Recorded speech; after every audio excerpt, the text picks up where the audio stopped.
this function starts out looking pretty complicated, so let's factor it and see what we have. All right, so my leading coefficient is 2, so I've got a 2 right here and an x here. I have a negative here, so I'm going to have one negative, one positive, but I need to figure out which way is correct. So factors of 3 are just 1 and 3. And I have 2x and x. So let's try some combinations. If I put 2x minus 1 here and 2x, x plus 3 there, what do I get?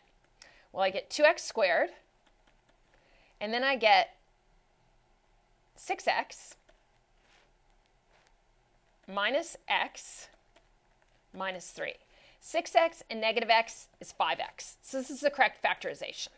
So 2x minus 1, x plus 3. Okay. In the denominator, I have a leading coefficient of 1, so that makes it easier. And I have a negative here. So plus, minus. Factors of 15. 1 and 15, 3 and 5. And I want factors that are going to add up to negative 2. So 3 minus 5 equals negative 2. So this is the correct factorization. What you'll see then is excluded values, x plus 3, x minus 5. I cannot allow this to equal 0. So using the zero product property, I know that if x plus 3 equals 0 or x minus 5 equals 0, then this whole thing will end up being 0. Solving for x, excluded values at x equals negative 3 and x equals 5. These are excluded. However, since x plus 3 is a common binomial factor, I have a hole here. X equals negative 3. There's a hole right there. X equals 5. Since x minus 5 is not a common factor with the numerator, then what I have here is a vertical asymptote.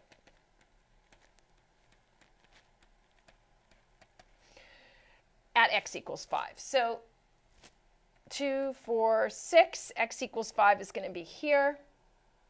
Let's draw in our vertical line.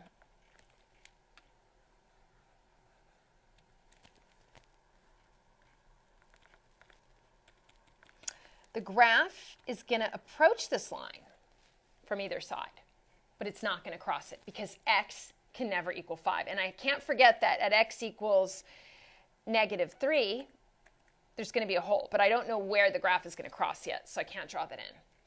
Okay, I'm going to start out finding some values just to get a sense of the graph, and then I'm going to hone in on this region. So when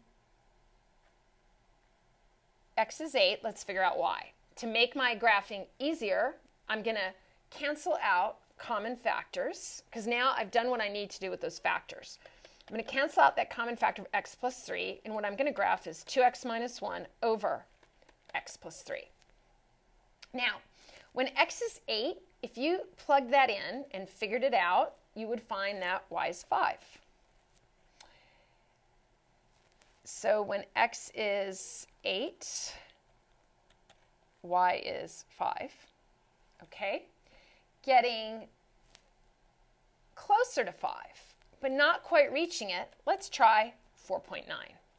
Again, if you were to plug that in and do the math, do the calculations, you would find that y then becomes actually just to the right. Let's do slightly different values. We're looking just to the right of 5, so we're going to look at values that are larger than 5, values such as 5.1. So we'll work on the left in a minute. We have this point here, so now we're looking just greater than 5 at things like 5.1. If we let x equals 5.1, we would find that y equals 92. So as I get very close to x, y is going to get very large. Let's try honing in even closer. When x is something like 5.01, then y gets even larger at 902. And if I continued on, I'd find that this gets even larger and larger as I add, 5.001. I'm going to get even larger values. So x is almost 5, and then y becomes a very large value. So that's what it looks like right there. Okay.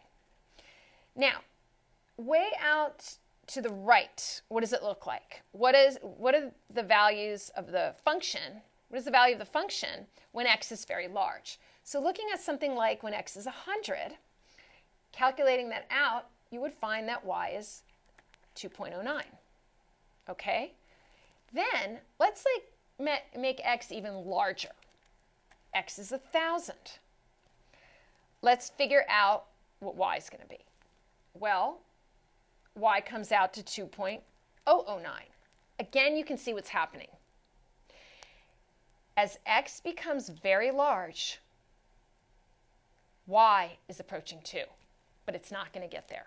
So we know what we have is a horizontal asymptote at y equals 2. Because as x is large, gets larger and larger, it's going to approach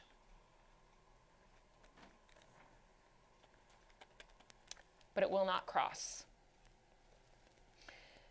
All right, so I covered what's going on over here to the right of this asymptote. I also determined that I have a horizontal asymptote at y equals 2.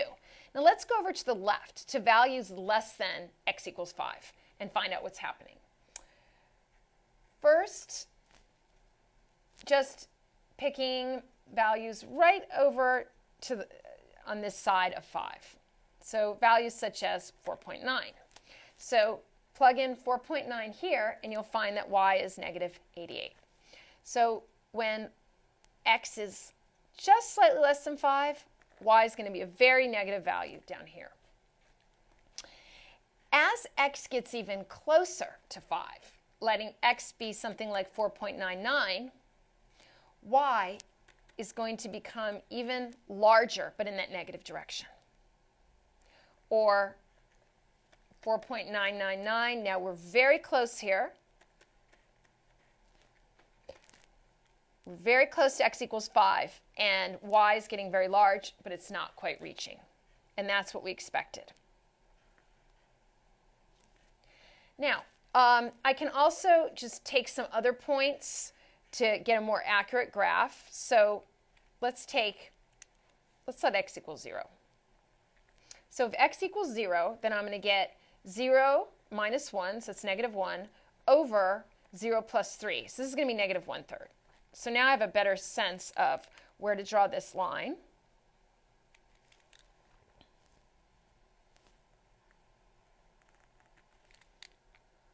And what I also know is that this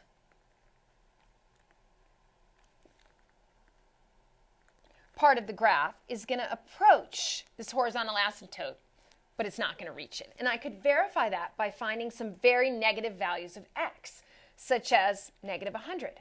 And when x is negative 100, y is 0.98.